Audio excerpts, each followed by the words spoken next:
Hemos hablado de lo político con Ramón José Medina el día lunes. Hemos hablado de lo empresarial, comercial, industrial con Tiziana Polesel, vicepresidente de Fede Cámaras, el martes.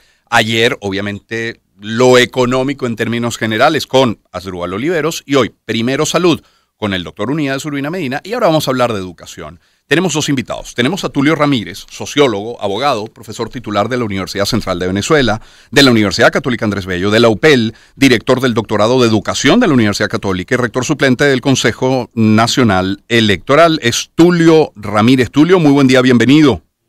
Buenos días, Román. Aquí bajo la lluvia. Sí, intensa, toda la mañana, toda la madrugada, quise decir, toda la noche. Así es. Sí, señor. Así es. Y presento también a Mariano Herrera. Él es PhD en Educación, miembro del Centro de Investigaciones Culturales y Educativas en CICE, Universidad Pedagógica Experimental Libertador, la UPEL, especializado en políticas públicas en educación, profesor de posgrado en distintas universidades de formación docente en América Latina. Doctor Herrera, siempre un gusto saludarle. Igualmente, Román, un gusto estar contigo. Bueno, yo quisiera comenzar por uno de los últimos puntos de los que hablaba Unidades Urbina. Cuando hablábamos de los retos 2024, él mencionaba especialmente dos. Uno, primero, unificar todos esos sistemas de salud. Yo hablaba de 3, él habló de 2 más, en total 5, pero hablaba también, bueno, de un tema de inversión, y la inversión va atada a los sueldos. Para Tulio, para Mariano, ¿cuáles serían los retos, quizás coincidiendo con el doctor Unidades Urbina? Tulio.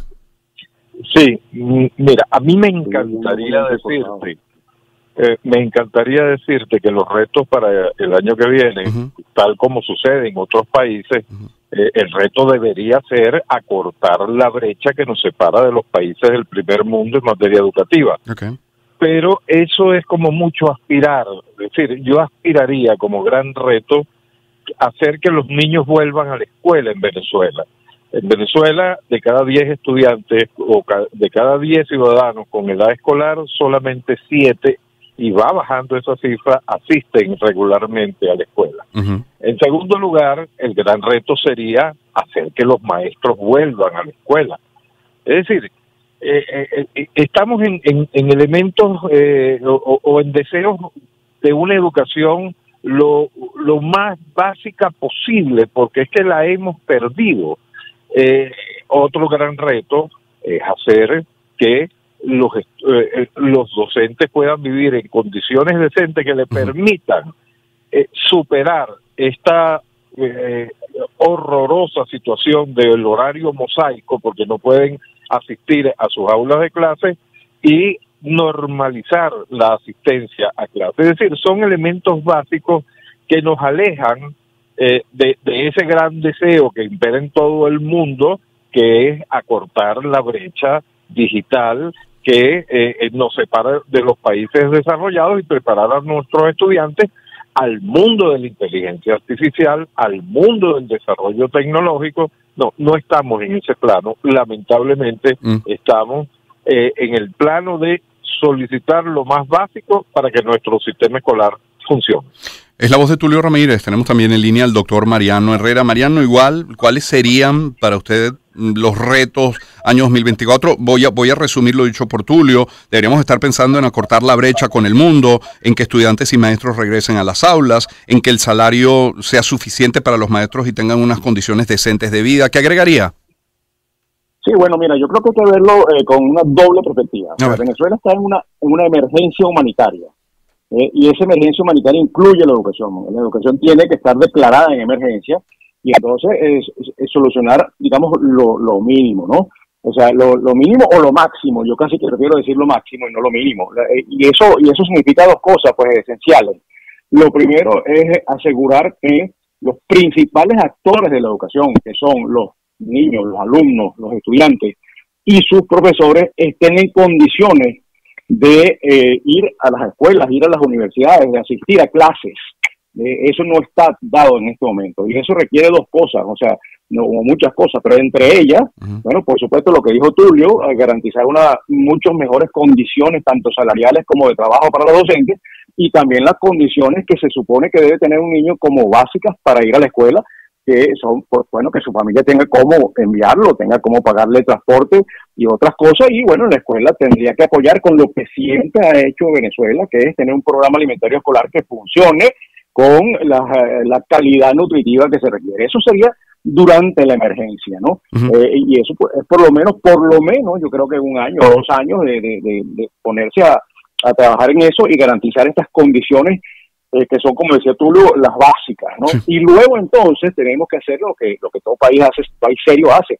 Y aquí hay que tener claro una cosa: el techo de la calidad de la educación, es decir, de lo que van a aprender los alumnos en todos los niveles del sistema educativo, es la calidad del desempeño de sus docentes. Claro. Y por lo tanto hay que hacer un gran énfasis en que se mejore el sueldo y también la formación de los docentes, que son 2 cosas complejas, ¿no? Sí. Es un tema. Pero los alumnos no estudian en una aula solamente, ellos estudian durante su primaria y secundaria en una escuela.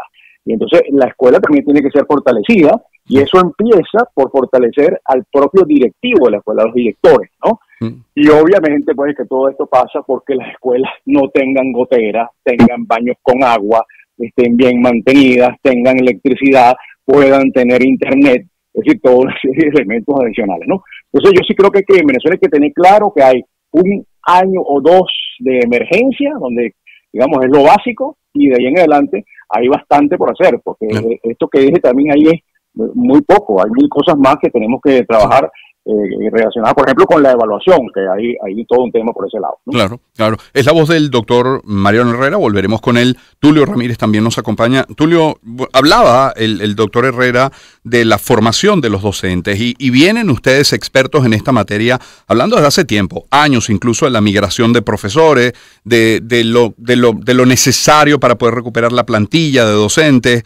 Y uno se pregunta, bueno, ¿qué hacen otros países? Es más, no otros países. Siendo Tulio, como eres profesor de la UPEL, cuando uno va hoy a la UPEL, ¿qué se encuentra? ¿Quiénes se están formando y para qué? Bueno, lo primero, uno se consigue con una gran desolación, una infraestructura deteriorada por el tiempo y la falta de mantenimiento, y además por el saqueo, porque en los tiempos de la pandemia, el Instituto Pedagógico de Caracas, al igual que otras universidades del país, fueron objeto de vandalismo. ¿Aló? Esperemos el contacto con el doctor Tulio Ramírez. Ya vamos a volver con Tulio Ramírez. Voy a dar la palabra de nuevo a Mariano Herrera. Y Mariano, preguntar en este caso, hay hoy un déficit de eso de lo que nos está hablando, de lo que has mencionado, pero que estaba hablando también Tulio. Hay profesionales que de pronto no tienen las herramientas pedagógicas, pero tienen gran conocimiento en un área específica. ¿Podría, en ese momento de emergencia del que he hablado de unos 2 o 3 años, se pudiera capacitar a esos profesionales, digamos, temporalmente al menos, para atender este momento tan particular?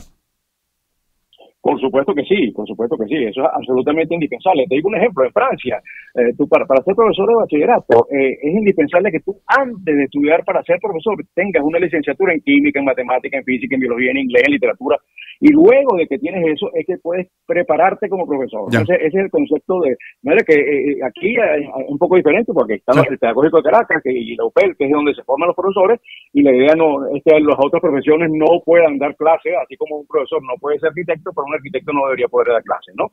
Pero eso en emergencia, como te dije, en emergencia se puede hacer. Aquí en 1995 el ministro Antonio Luis Cárdenas redactó la resolución 1, que era justamente para esto, para cubrir el déficit de profesores, sobre todo en secundaria y en la disciplina más importante, matemáticas, física, incluso con profesionales que no son docentes, pero que recibiendo una formación pueden tener los elementos pedagógicos y didácticos que le permiten pues ejercer esa docencia con el conocimiento de la disciplina. Eso es indispensable, por supuesto que sí, y hay que hacerlo. Ahora tenemos más herramientas, ahorita además tenemos las herramientas tecnológicas que permiten que muy buenos profesores estén accesibles a través de YouTube y otra cosa, tanto para los profesores de formación como para los alumnos, ¿no? Entonces hay como que más herramientas para hacerlo, pero claro, hay que diseñarlo muy bien. Esto no se puede piratear, no se puede creer que es porque ya está todo en YouTube, que ahora ya los alumnos no tienen que ir para la escuela. Eso es un exabrupto, pero sí, digamos, se tiene que poder utilizar bien la tecnología. Lo que decía Tulio también uno lo ve.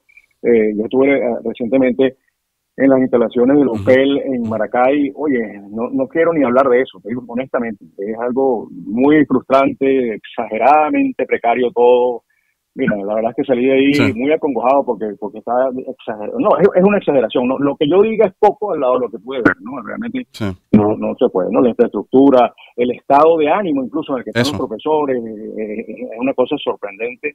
Y no sorprendente porque no crea que Venezuela está mal, sino porque, oye, yo nunca lo había vivido tan cerca, hablar con profesores o estudiantes en el pedagógico, que son escasísimos, que ambas están como con un ánimo, esa es la palabra, un ánimo muy desgastado y bueno, no es para menos, pues, porque el ambiente general es deprimente y además, bueno, lo que ganan y las condiciones de trabajo, pues también son lamentables. Entonces, esto por eso te digo lo de la emergencia, o sea, lo primero es solucionar esto, o sea, eso no hay que pensar nada, eso hay que hacerlo ya, hay que tener un año o dos quizás de emergencia, con dinero puesto especialmente por emergencia, así como hay plata únicamente para la emergencia humanitaria, donde por cierto no está incluida la educación, ¿no? En Naciones Unidas.